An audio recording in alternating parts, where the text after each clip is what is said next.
Some other news now. A controversial effort by the Trump administration to only count legal residents for the 2020 census has hit a roadblock.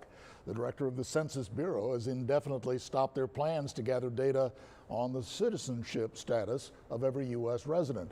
Our Michael Gibson has the update.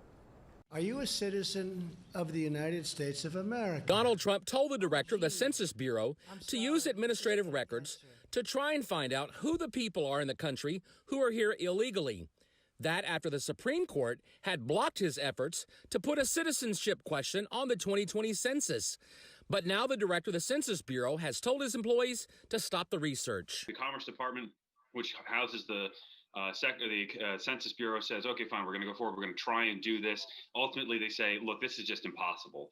In addition to COVID-19, the normal irregularities that come with trying to count, 320 something million people in the United States, it is just almost impossible to determine how many of these non-citizens are in there.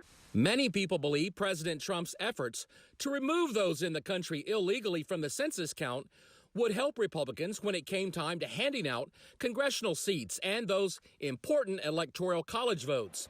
Not to mention the $1.5 trillion in federal spending that's based on this census. But Dr. Travis Braidwood, an associate professor of political science at A&M Kingsville, doesn't believe there was ever a way for the Census Bureau to try and figure out who is here legally or not. You could use estimates, right? So you could have we could say we're going to try and sample from all these different areas, and then we'll try and get an estimate of the actual accounting. But the census, since it requires an enumeration of whole persons, that's an estimate doesn't work, right? So even if you came up with a number, it's basically impossible unless you directly asked people. Dr. Braidwood says that under the incoming Biden administration, the census should be wrapped up quickly. The Biden administration is going to abandon attempting to count illegal immigrants entirely, to exclude them, and instead we'll probably see sometime in February that those numbers will be certified and we'll have a census count. The Census Bureau is set to have the 2020 census finalized sometime before April the 1st. Because on that date, the Bureau is going to be sending redistricting counts to states. That information is going to be used to redraw legislative districts based on population changes. Michael Gibson, 3 News.